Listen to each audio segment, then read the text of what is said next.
Bonsoir, j'espère que vous allez bien. En ce samedi 20 mai, je viens rendre gloire et honneur au Dieu Tout-Puissant, le Créateur du ciel et de la terre, parce qu'il m'a fait grâce. Il continue de me faire grâce, de me compter parmi les personnes vivantes, parmi les mères vivantes. Le Seigneur continue de faire battre mon cœur. Le Seigneur continue de prendre soin de moi et de mes enfants, quelles que soient les difficultés. C'est une grâce. C'est vraiment une grâce. Et si tu es vivant aujourd'hui, et si tu es content d'être vivant, parce qu'il y a des gens qui ne sont pas contents d'être vivants. Il y a des gens qui auraient voulu mourir. Voilà. Il y a des gens qui sont fatigués de vivre et ils sont juste là, ils attendent la mort. Mais toi et moi, nous savons que nous avons encore des choses à faire. Et c'est la raison pour laquelle le Seigneur continue de nous réveiller chaque matin. Et je lui dis merci tous les matins. Je lui dis merci pour moi, pour ma maison, pour mes enfants. Malgré l'oppression, malgré la persécution, Jésus-Christ est au contrôle. Ce matin, aux environs de 9 heures, je crois, j'étais à mon balcon et je voyais 4 ou 5 personnes courir. Ils étaient paniqués.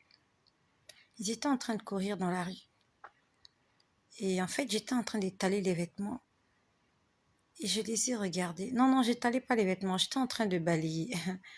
J'étais en train de passer un coup de balai sur le balcon. Et je voyais des gens courir, paniquer. Parmi ces gens, il y avait une femme qui avait un sac au dos et d'autres choses dans la main. Et derrière elle, il y avait un homme qui était en train qui avait une jeune fille dans les bras. Alors, si je peux donner un âge à cette fille-là, je crois qu'elle pouvait avoir 8 ou 9 ans. Il tenait cette fille dans les bras et il courait très vite. Ils étaient paniqués. En fait, quand je les ai vus, je savais qu'il y avait un problème.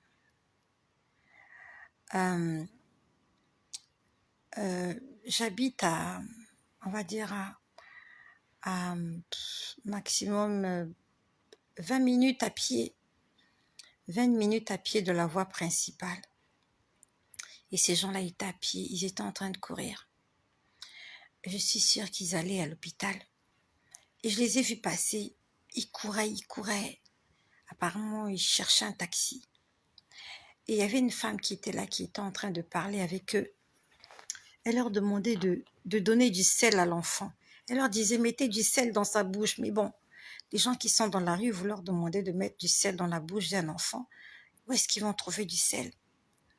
Et ces gens-là, quand ils sont passés, comme de mon balcon, je voyais la scène. J'ai parlé à la dame. J'ai demandé à la dame, mais qu'est-ce qui se passe? Il m'a dit que c'est la petite fille a fait une crise. Et j'ai eu mal au cœur, en fait. J'ai eu mal au cœur. J'avais vraiment envie de descendre et de raccourcir leur chemin, de les amener au moins jusqu'à la voie goudronnée pour qu'ils trouvent vite un taxi. Mais j'avais reçu un enfant pour la garderie. Il y a un parent qui est venu me laisser son enfant aujourd'hui pour la garderie. Donc, je n'avais personne, j'étais toute seule. Je me suis dit, si je sors, je ne peux pas laisser cet enfant-là à la maison. Et je ne peux pas non plus amener cet enfant avec moi. En fait, c'est ça qui m'a retenue, j'ai pas pu.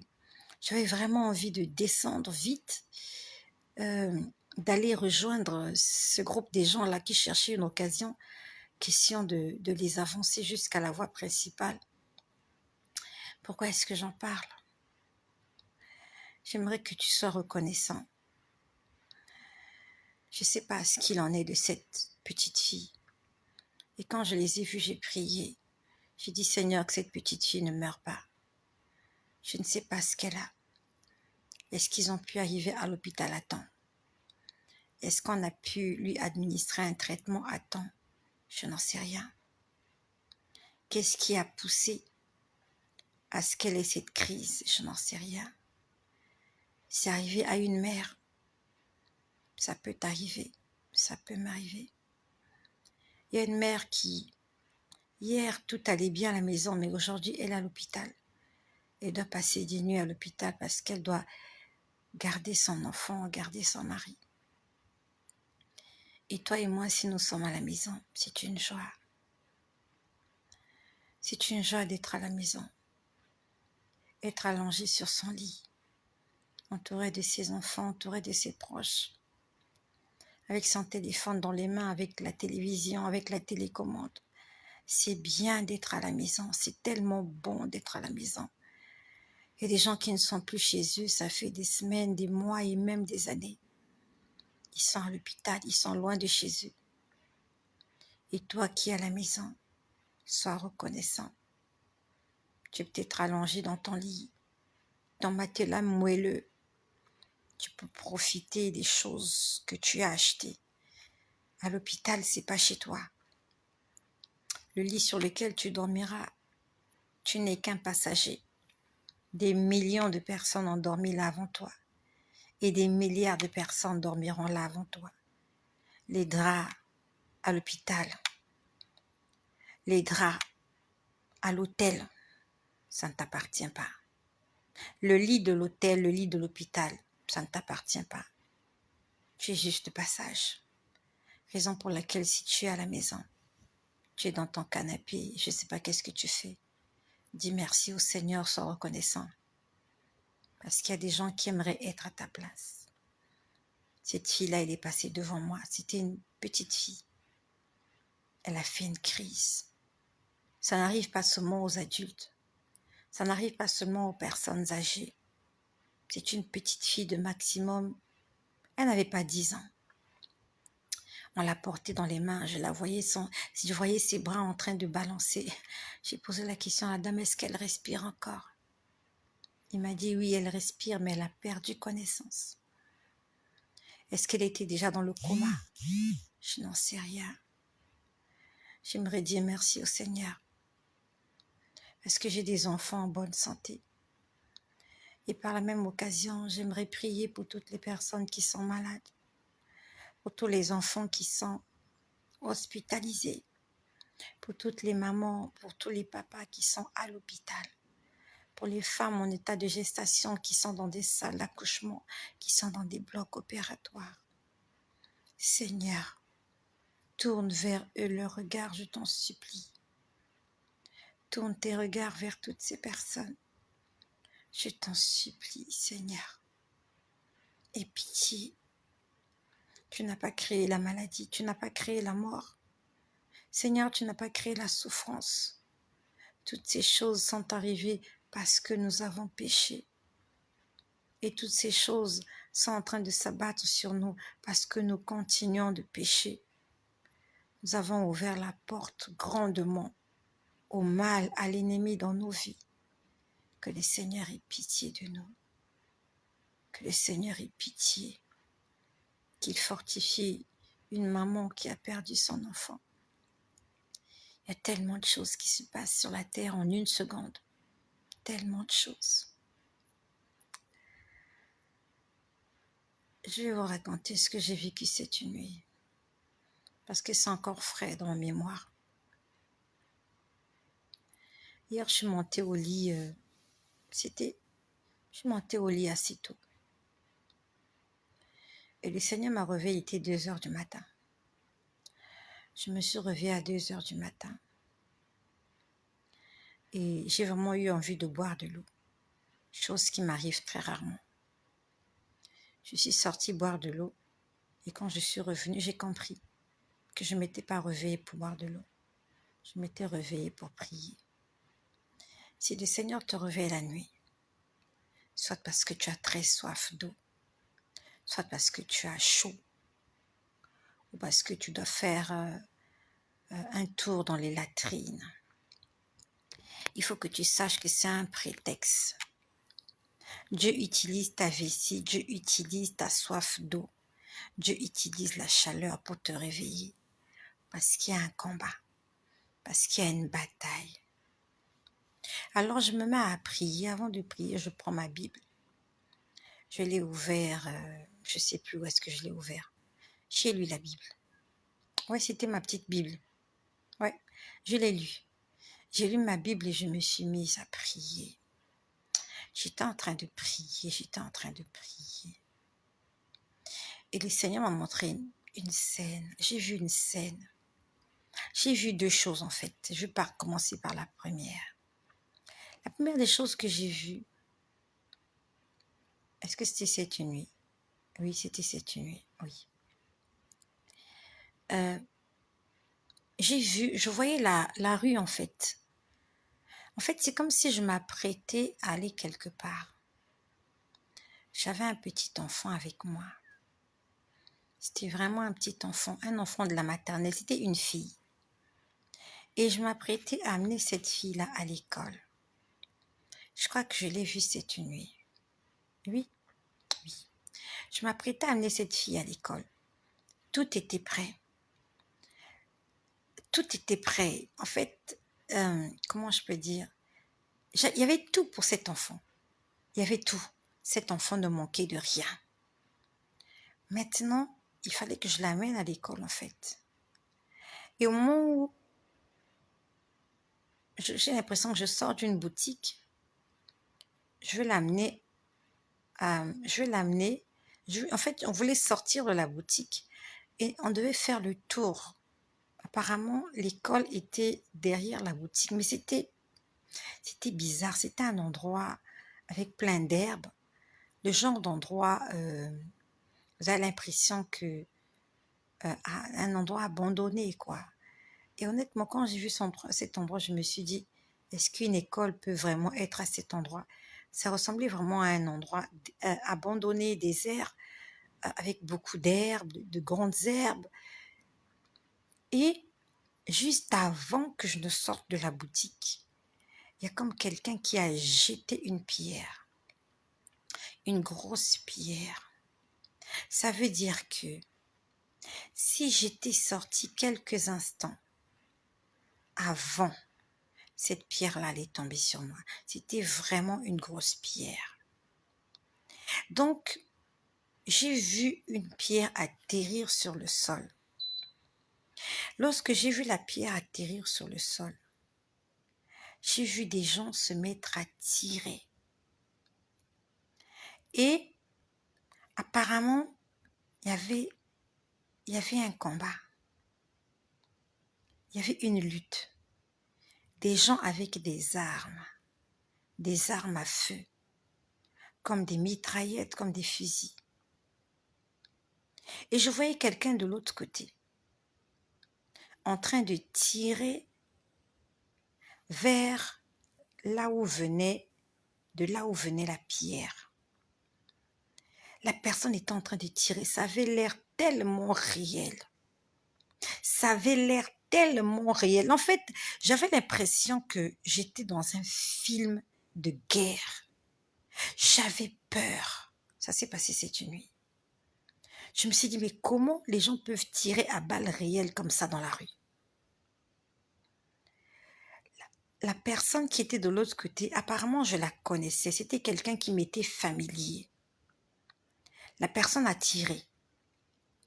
Et c'est comme si du côté où venait la pierre, il y a quelqu'un aussi qui est sorti de là, qui a commencé à tirer. Les balles étaient en train de se croiser. Et l'autre personne que j'avais l'impression de connaître a tiré. La personne que je semblais connaître a tiré 3 fois. Pam, pam, pam. Et il y a quelqu'un, apparemment, qui est sorti du côté d'où venait la grosse pierre. Cette personne est tombée par terre. Quand cette personne est tombée, j'ai vu quelqu'un venir essayer de ligoter la personne. Et la personne me disait, viens, on va la ligoter. En fait, j'avais l'impression que la personne voulait me dire, cette personne-là te veut du mal. viens, nous allons la ligoter. Et quand je me suis approchée, j'avais peur parce que ça ressemblait vraiment à une vraie guerre. On a ligoté la personne. Apparemment, j'ai ligoté ses mains parce que la personne était encore en vie. La personne se battait.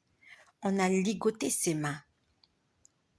Et c'est comme si la personne m'a dit, en fait, c'est comme si la personne m'a dit, on va aller le mettre en prison. On va aller le mettre en prison. C'était quelqu'un qui était couché par terre. Apparemment, cette personne me veut du mal ou me voulait du mal. On l'a ligotée cette nuit. On a tiré sur elle. Elle comme personne. On a tiré sur elle. Je ne sais pas où est-ce qu'elle a été touchée, mais elle est tombée.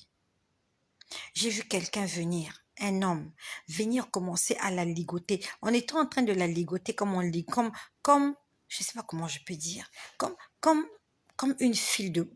une bobine de fil. On l'a ligoté comme le manioc, avec le fil.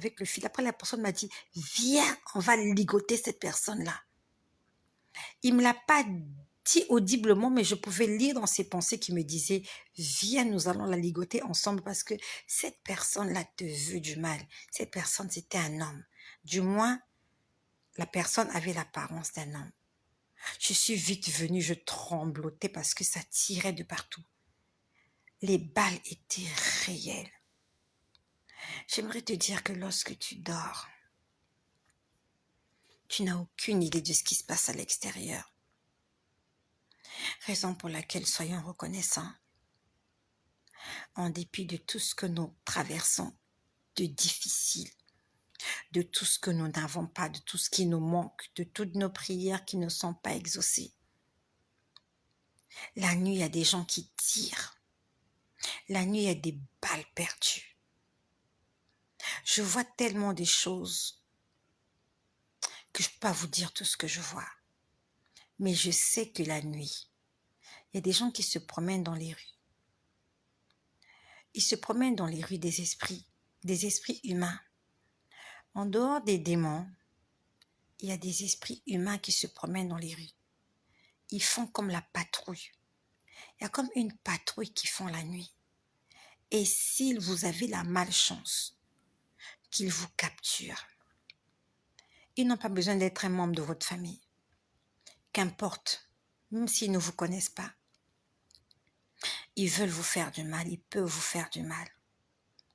Je l'ai déjà vu à plusieurs reprises. Une fois, j'ai même vu des esprits qui se promenaient la nuit dans la rue. Il y avait une femme qui était au téléphone. Elle est en train de parler avec quelqu'un d'autre. Ces esprits-là se promenaient seulement, simplement. Enfin, peut-être pas simplement, se promenaient dans la rue. En fait, quand ils sortent, ils vont à la chasse. Ils sont comme des chasseurs qui sortent le matin. Ils ont dans la forêt et ils doivent revenir avec un gibier.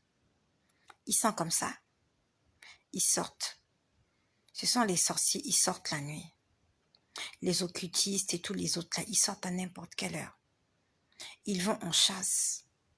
Ils vont chercher des gens. Donc j'ai déjà vu. Cette femme était au téléphone, dans sa maison. J'aimerais te dire que les murs de ta maison ne sont pas un obstacle pour l'ennemi.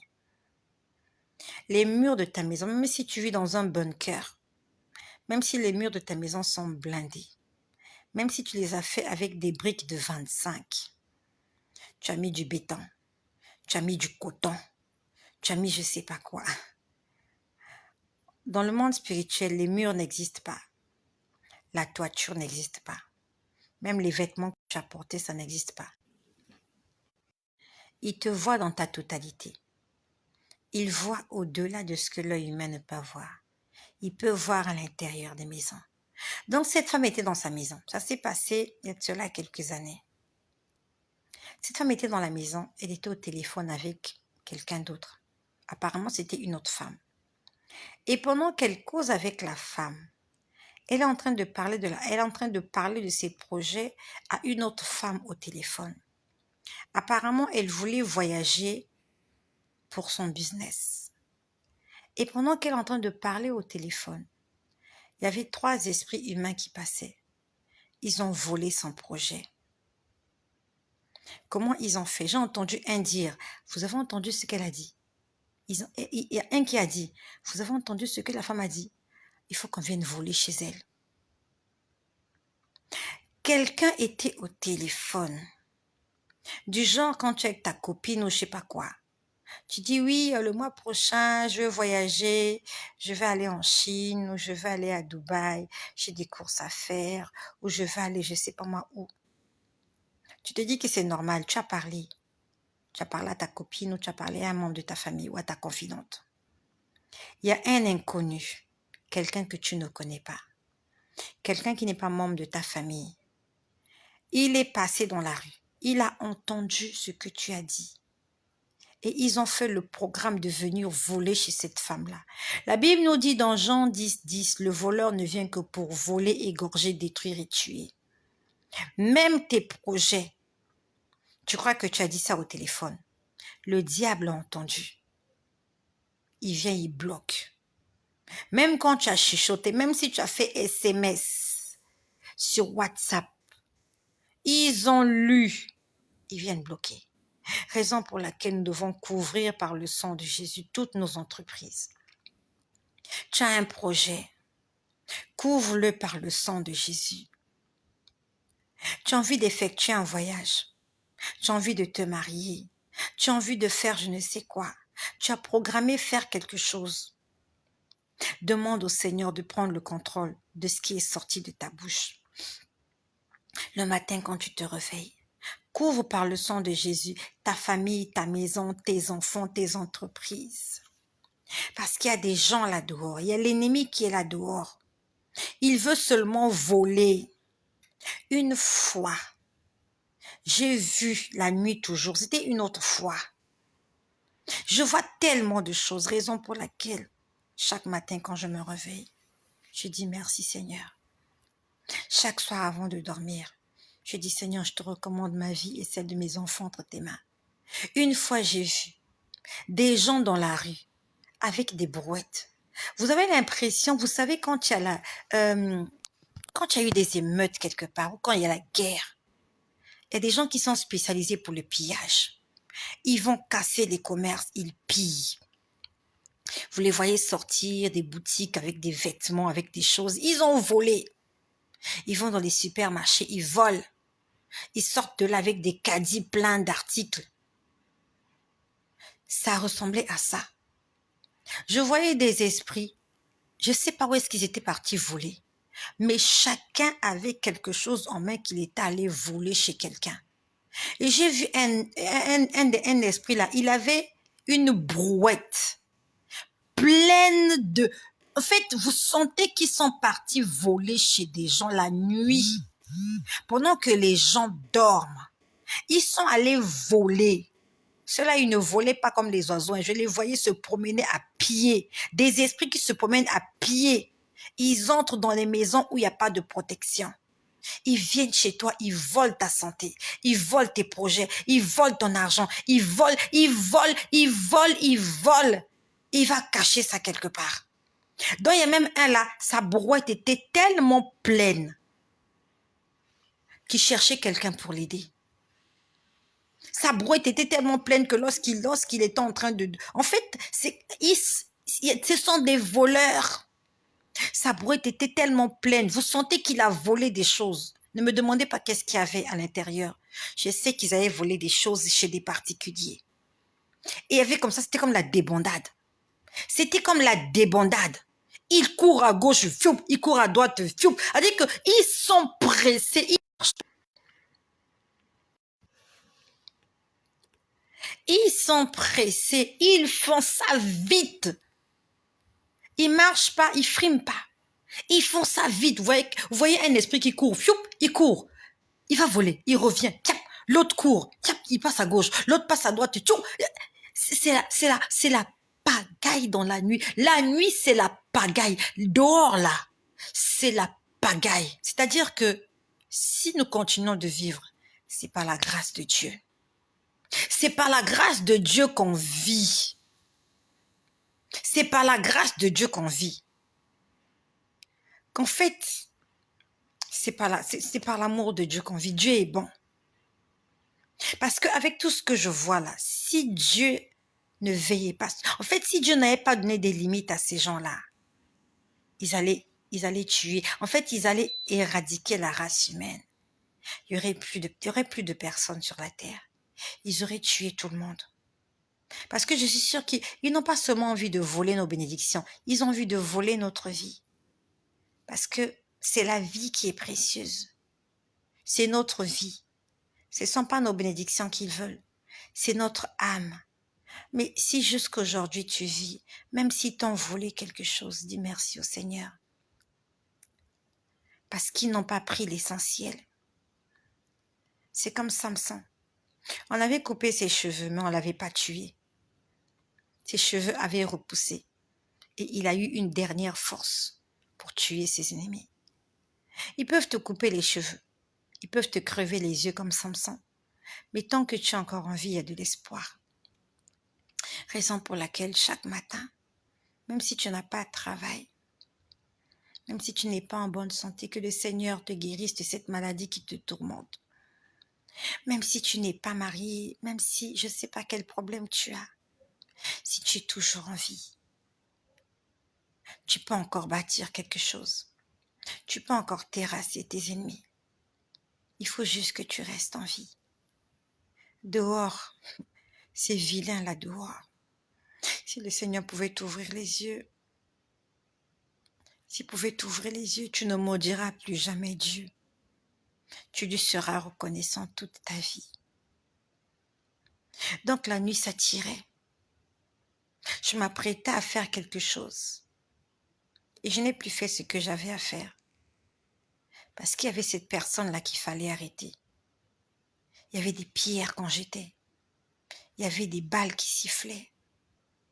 Et on m'a dit, viens m'aider. Allez, viens ligoter cet homme-là. Nous allons le mettre en prison. Le Seigneur m'a réveillé la nuit. Cette nuit, il était 2 heures du matin.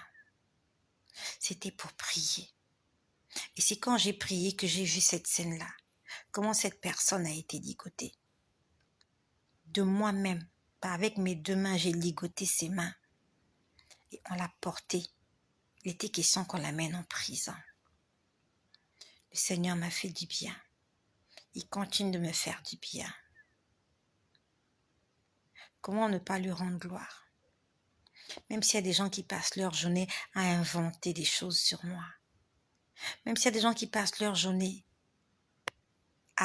à médire sur ma personne, à m'insulter, à se moquer de moi, à jubiler de ce que je traverse des moments difficiles. Le Seigneur combat. Le Seigneur se bat pour moi. Le Seigneur veille sur moi. Je n'ai pas d'armes. Il y avait quelqu'un qui tirait à ma place. Il y avait quelqu'un qui se battait contre mes ennemis. Et j'étais du mauvais côté, j'étais du côté des ennemis. Et j'ai vu les pierres circuler comme ça tombait, des grosses pierres. Ça veut dire que si cette pierre-là, si elle tombe sur votre tête, vous allez perdre connaissance. Je suis venue dire, sans avoir honte, je n'ai pas honte de l'évangile. Je n'ai pas honte du Dieu que je prêche. Je n'ai pas honte de ce que je fais. J'ai accepté de le faire de ma propre volonté. Personne ne m'a forcé. On n'a pas mis un revolver sur ma tempe pour dire si tu te convertis pas, si tu ne prêches pas l'évangile. Je n'ai pas été menacée pour faire ce que je fais. Je le fais parce que je sais. Je sais ce que Dieu fait pour moi. En dépit de tout ce qu'il n'a pas encore fait. Je sais ce qu'il fait. Et j'aime bien la chanson qui dit « Ma louange dépend de ce que je sais et non de ce que je sens. Ma louange dépend de ce que je sais et non de ce que je sens. Tu peux sentir chaud, mais qu'est-ce que tu sais? Tu sais que Jésus-Christ est la source d'eau vive intarissable. Ça veut dire que si tu as chaud, si tu as soif, tu sais que tu peux aller à la source d'eau vive intarissable et te rafraîchir la gorge. Ça, c'est ce que tu sais. Même si tu sens autre chose. Mais qu'est-ce que tu sais? Je sens l'oppression.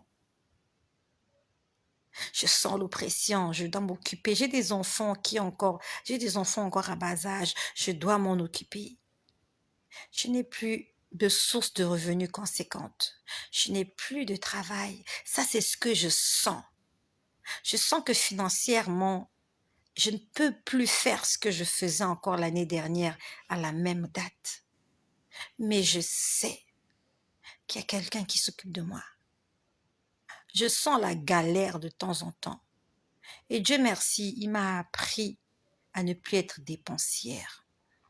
J'étais dépensière, j'achetais tout n'importe quoi, même la poubelle. J'achetais tout n'importe quoi. Avec le temps, le Seigneur m'a appris à acheter des choses qui sont essentielles, importantes et primordiales dans ma vie. Je n'achète plus n'importe quoi. J'achète ce qui est important. Première nécessité. Quand tu veux l'acheter, tu te poses la question, est-ce que j'en ai réellement besoin? Est-ce que j'ai besoin de ça? Est-ce que j'ai encore besoin de m'acheter une 3e série d'assiettes? J'ai déjà 2 séries à la maison. Est-ce que c'est important que j'achète ces verres-là? Même s'ils sont beaux, j'aimerais acheter de nouveaux verres juste pour épater mes invités.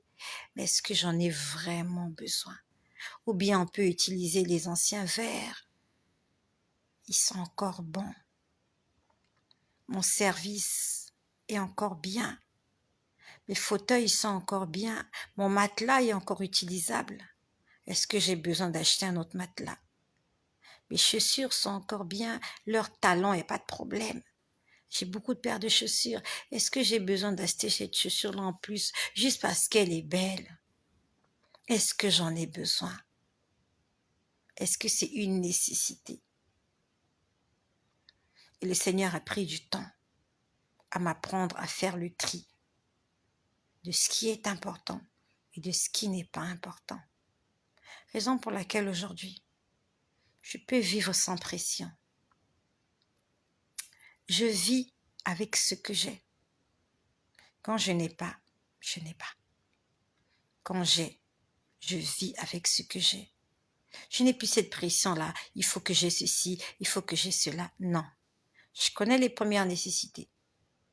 Il y a les factures d'eau et les factures d'électricité. Il y a la nourriture des enfants. Il faut pas que le congélateur soit vide. Et à l'école des enfants. Tout le reste, je peux m'en passer. Je peux m'en passer. Les premières nécessités, c'est l'eau, l'électricité, les études des enfants et leur nourriture. Pour leur santé, je prie pour eux quand ils sont malades. Pour leur avenir, ce qu'ils deviendront, je remets tout entre les mains du Seigneur. Mais moi, je dois faire en sorte qu'il ne manque pas d'eau courante à la maison, qu'il ne manque pas d'électricité, qu'il ne manque pas à manger, parce qu'ils en ont besoin pour avoir des forces. On en a tous besoin. C'est ça la nécessité. C'est ça ce qui est primordial. Que j'aille ou non au salon de coiffure, ça c'est pas important. Que j'aille ou non pour des soins capillaires, pour je sais pas moi, comment on appelle ça, soins de visage, pédicure, manicure, tout ça c'est pas important. Je peux faire la pédicure, manicure à la maison. Je peux me faire un shampoing à la maison. Je peux faire un soin de visage à la maison. J'ai pas besoin d'aller dépenser beaucoup d'argent dans un centre de beauté. Parce que j'ai des choses à faire avec cet argent. Il y a des orphelins, il y a des gens qui ont besoin que je leur donne un petit coup de pouce. Pourquoi aller dilapider ça? Juste pour entretenir ce corps qui va un jour partir à la poussière. alors que je peux l'entretenir à moindre coût à la maison. Je n'ai pas dit qu'il ne faut pas se faire plaisir, mais il faut savoir gérer son argent. Dans le temps, j'allais me faire des ongles chaque semaine quand j'étais dépensière. Chaque semaine, je me faisais des ongles. Chaque semaine, c'était tous les dimanches, je m'arrêtais. Je disais, arrangez-moi ces ongles-là. Arrangez-les. Chaque semaine. Et je ne sais même plus la dernière fois que je l'ai fait. Et le Seigneur a pris du temps. Il a pris du temps. Ça m'a pris du temps. C'est pas venu du jour au lendemain. Ça m'a pris du temps pour que j'arrête les dépenses inutiles. Et pour terminer, conformément à ce que j'ai écrit dans le titre, ne laisse pas les chiens prendre ce qui t'est destiné. Ça, je l'ai vu très tôt ce matin.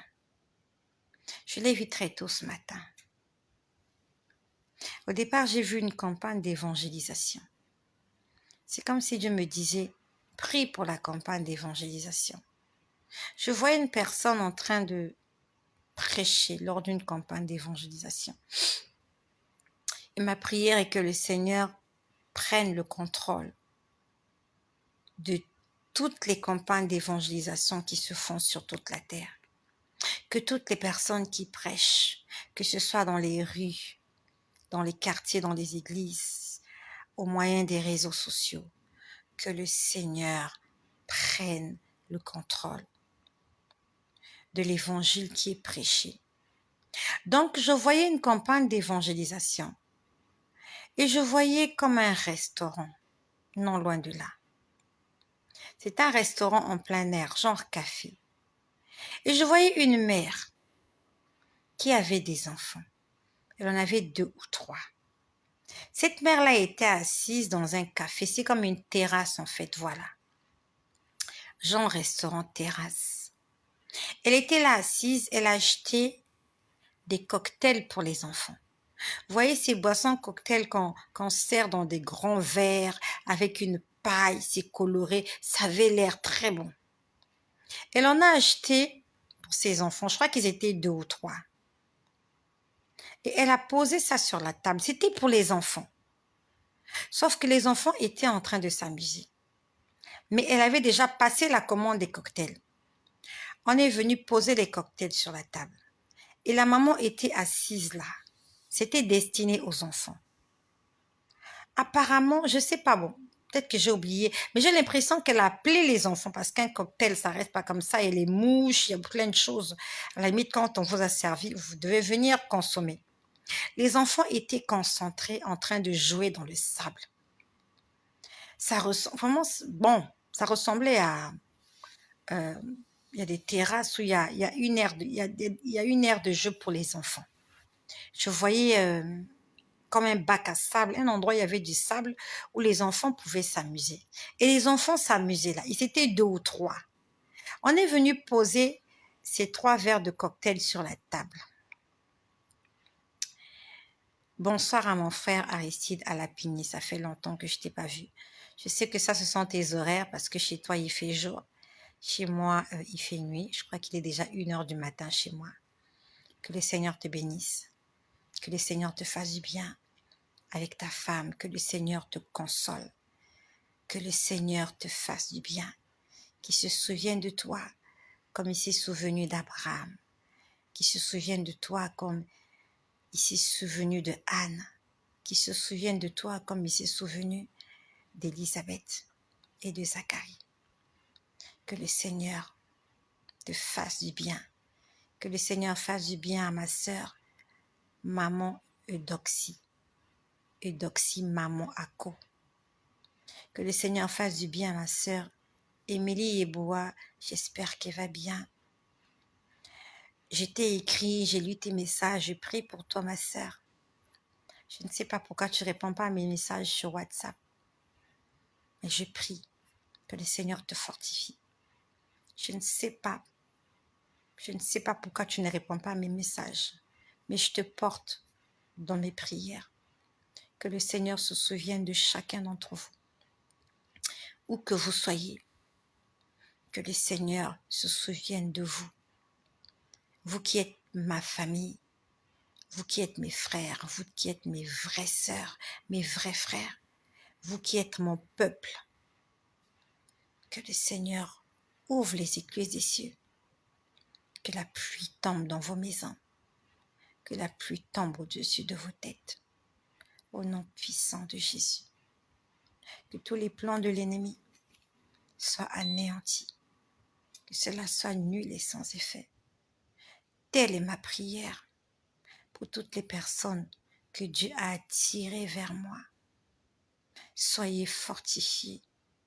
Soyez consolés par le Saint-Esprit. Au nom de Jésus. Donc j'étais en train de dire, on est venu mettre les cocktails sur la table pour les enfants. Apparemment, la maman a appelé les enfants pour venir prendre les cocktails. Mais les enfants, ils étaient plus intéressés par le jeu. Et pendant qu'ils étaient intéressés par le jeu, j'ai vu des chiens qui sont venus. Ce sont des chiens noirs. Chiens. C-H-I-E-N-S. Ces chiens sont venus, ils marchaient debout comme des êtres humains. Normalement, un chien marche à quatre pattes. Ceux-là, ils marchaient debout. Ils étaient des chiens noirs. Ils se sont approchés de la table. Ils ont pris leur gueule. Ils ont mis les paillettes, pas les paillettes. Ils ont mis les pailles. Les pailles, c'est la petite pipette là qui te permet de tirer la boisson lorsque tu bois la boisson. Ils ont mis les pailles dans la bouche. Ils ont bu les cocktails des enfants.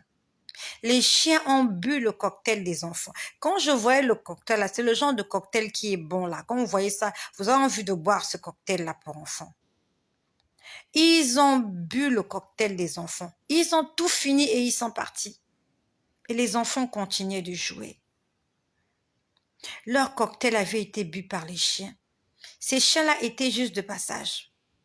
Ils ont vu des cocktails sur la table. Ils ont bu. Ils sont partis. La maman était là. Maman n'a pas réagi. Je suis en train de parler à des gens spirituels. Dieu nous parle, comme dit dans Job 33, tantôt d'une manière, tantôt d'une autre. Sauf que soit on ne prête pas attention, soit on n'a pas compris. Alors pour ceux qui n'ont pas compris, je vais expliquer ce que cela signifie. Premièrement, campagne d'évangélisation. On est en train d'annoncer la bonne nouvelle. On est en train d'annoncer l'évangile. L'évangile, c'est la bonne nouvelle. Donc, il y a la bonne nouvelle qui est prêchée. La nouvelle du salut. La nouvelle de la restitution. La nouvelle de la restauration. Et de l'autre côté, je vois une mère avec ses enfants. Ils sont au restaurant, genre terrasse, en plein air. Je voyais des parasols. Il y avait une aire de jeu. Les enfants sont en train de s'amuser. La maman a commandé les cocktails. Je suis sûre qu'avant de commander les cocktails, parce que je crois qu'une mère, quand elle sort avec les enfants au restaurant, elle demande aux enfants qu'est-ce que vous voulez prendre. Même si à la base, maman aussi peut avoir un choix pour les enfants. Mais je ne suis pas sûre qu'elle va commander des cocktails si elle sait que les enfants ne sont pas prêts à prendre ces cocktails. Quand elle commande les cocktails en tant que parent, ça veut dire qu'on sait que les enfants viendront prendre ce cocktail dans les temps. Les cocktails sont venus, elle a fait signe aux enfants. Les enfants étaient occupés à jouer. Les chiens sont venus boire le cocktail. Le Seigneur veut dire par là, il y a la bonne nouvelle qui est prêchée. Il y a des choses qui nous sont destinées. Et la mère que je pouvais voir, en fait, c'était pas une mère de famille, c'était le Saint-Esprit, le consolateur ou la consolatrice. Quand un enfant pleure, il va dans les bras de sa maman. Quand un enfant a un problème, il pense toujours à sa maman. Et les bras de la maman sont toujours ouverts pour recevoir l'enfant.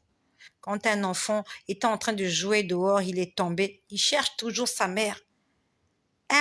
Des bras de consolation, c'est toujours la main de maman.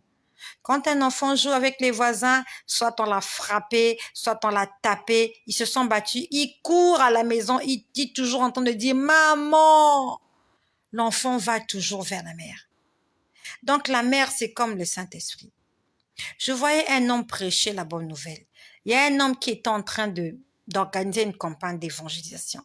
Il y a une mère, synonyme du Saint-Esprit.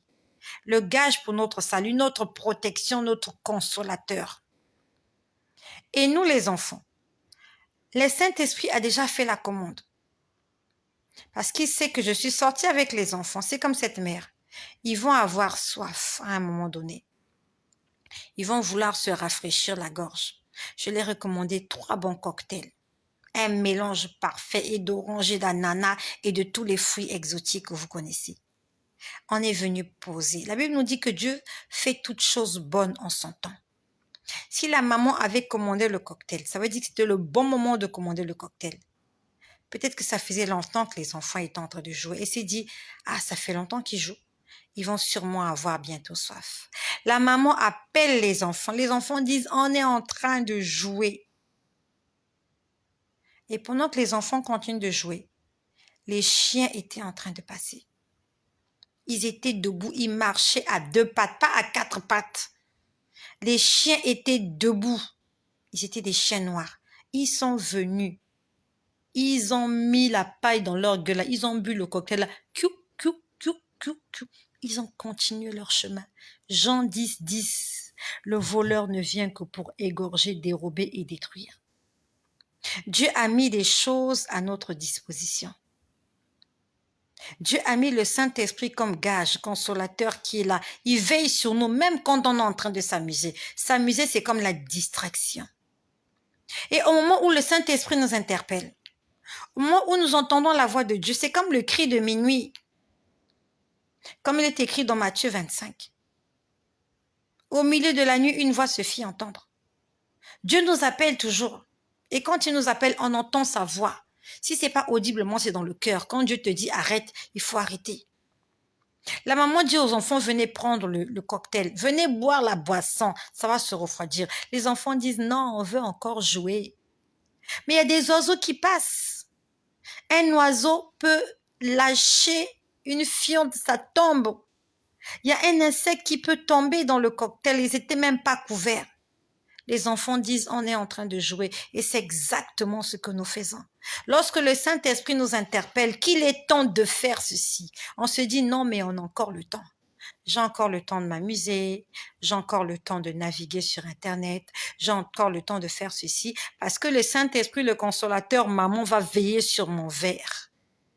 Maman va veiller sur mon verre parce que c'est son rôle. Mais je voyais, maman ne veillait pas sur les verres, elle veillait sur les enfants. Je voyais la mère avoir les yeux braqués sur les enfants. Elle n'avait pas les yeux braqués sur la table et sur le cocktail. Le Seigneur n'est pas là pour veiller sur ta bénédiction. Il est là pour veiller sur ta protection et sur ta vie. Le Seigneur veille à ce que rien de mauvais ne t'arrive. Si on vient voler ta bénédiction, ça n'engage que toi. C'est ta vie qui a du prix pour Dieu. C'est ton salut qui a du prix pour Dieu. Les chiens ne se sont pas dirigés vers les enfants. Ils se sont dirigés vers ce qui était destiné pour les enfants. Et la maman n'a pas branché. Parce qu'elle avait dit aux enfants, venez prendre. Les enfants ont dit, on est en train de jouer. Et elle s'est dit, le plus important pour moi, c'est de veiller à ce que rien n'arrive à ces enfants-là. Le cocktail, on peut le remplacer. On peut commander un autre cocktail. Mais la vie des enfants, elle est précieuse. Nos bénédictions, nous sommes en train de les rater. Nous sommes en train de perdre nos bénédictions. C'est de la même façon. Quand le Saint-Esprit nous interpelle, quand Dieu nous interpelle, c'est le moment de faire ceci. Il t'a réveillé la nuit. Il t'a demandé de prendre un programme de jeûne ou de prière. Il t'a demandé quelque chose. Tu dis non, je le ferai demain. Je le ferai plus tard. Et le chien qui passe par là, comme il a vu que tu n'as pas besoin de cette bénédiction-là qui est juste au-dessus de ta tête, il vient, il prend, il s'en va avec. Et t'inquiète pas. Dieu ne va pas se battre pour cette bénédiction. Il en a beaucoup pour toi. Sauf que tu attendras la prochaine livraison. Tu attendras la prochaine commande. Mais sache que tu n'es pas seul sur la liste. Si c'est un restaurant avec 1000 personnes, chacun attend son tour. Si tu es la 1000e personne, tu seras servi à la 1000e place.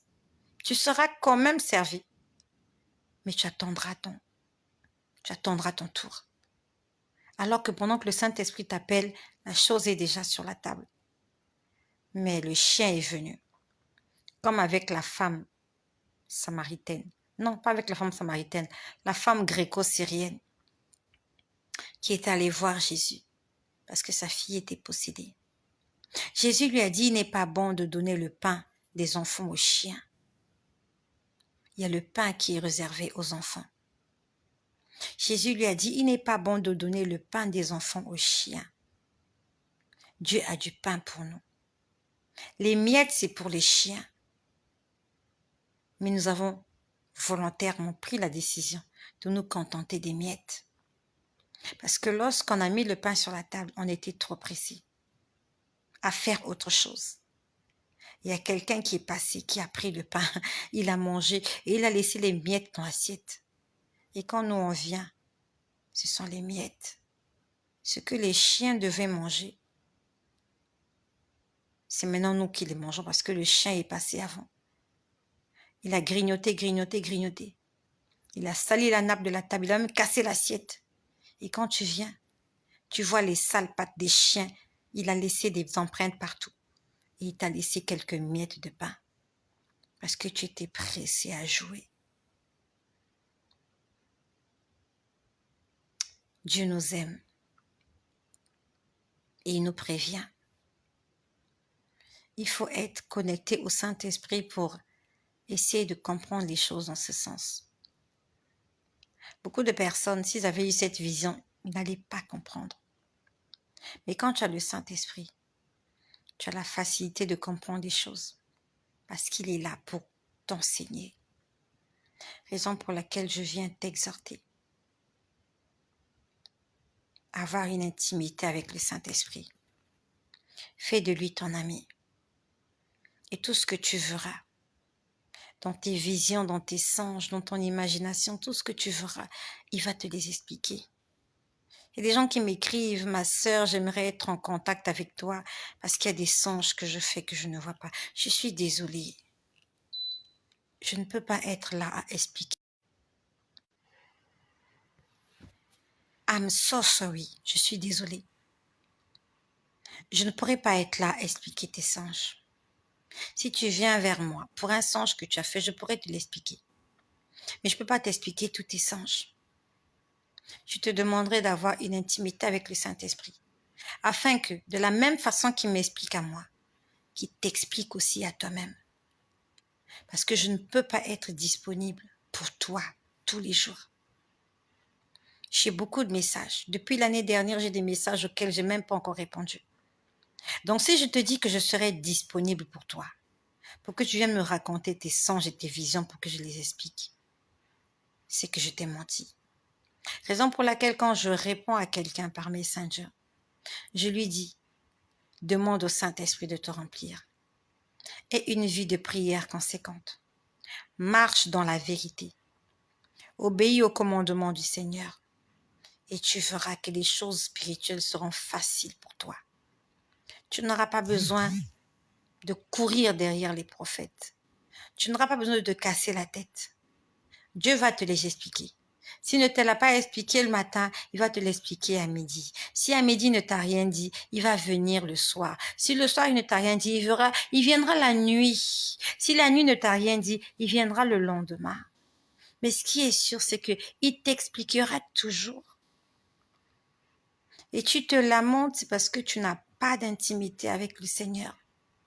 Tu veux que les autres aillent consulter Dieu pour toi, alors que tu peux le faire toi-même. Le salut est individuel. Moi, je peux me tromper. Je peux te tromper. Il y a des prophètes qui trompent les autres. Mais Dieu ne va pas te tromper. Dieu ne peut pas te tromper. Dieu n'a aucun intérêt à te mentir. Il n'est pas un homme. Raison pour laquelle il est la personne par excellence avec qui tu dois avoir une amitié vraie et sincère. Tu n'auras aucun homme de Dieu qui va rester là à t'expliquer tes songes tous les jours. Tu ne trouveras pas. Tu ne trouveras pas quelqu'un qui sera là à t'expliquer ce que tu as vu la nuit tous les jours. Tu ne trouveras pas. La personne va commencer. Après, elle va se lasser. Prends ça, c'est ton problème. Prie pour ton problème. Invoque-moi, il a dit, et je te répondrai. Et je te montrerai des grandes choses, des choses cachées. C'est écrit dans le livre de Jérémie. Cherche Dieu, même en tâtonnant. Essaye, fais des efforts. Le Saint-Esprit, Holy Spirit, invite-le dans ta vie. Et comme son nom indique, il aime la sainteté. Si tu veux qu'il vienne demeurer en toi, tu dois prendre la décision de t'éloigner du péché. Parce qu'il a horreur du péché. Il ne supporte pas la désobéissance. Il n'aime pas la rébellion. Il veut un cœur soumis à Dieu. Quand tu invites le Saint-Esprit, il faut être prêt à obéir à tous les commandements du Seigneur. À ce moment-là, tout ce qu'il te montrera, il va te les expliquer. Parce que tu as fait de lui ton ami, ton confident, ton guide, ton maître, ton volant, ton guidant. Que le Seigneur vous bénisse. Nos bénédictions sont sur la table. Elles sont disponibles. Sortons de la distraction. Arrêtons de nous amuser. Le temps n'est plus à l'amusement. Le temps est à la prière. Les cocktails sont posés sur la table pour nous rafraîchir la gorge. Et nous avons quelqu'un qui est là, qui veille sur nous, qui a les yeux fixés sur nous.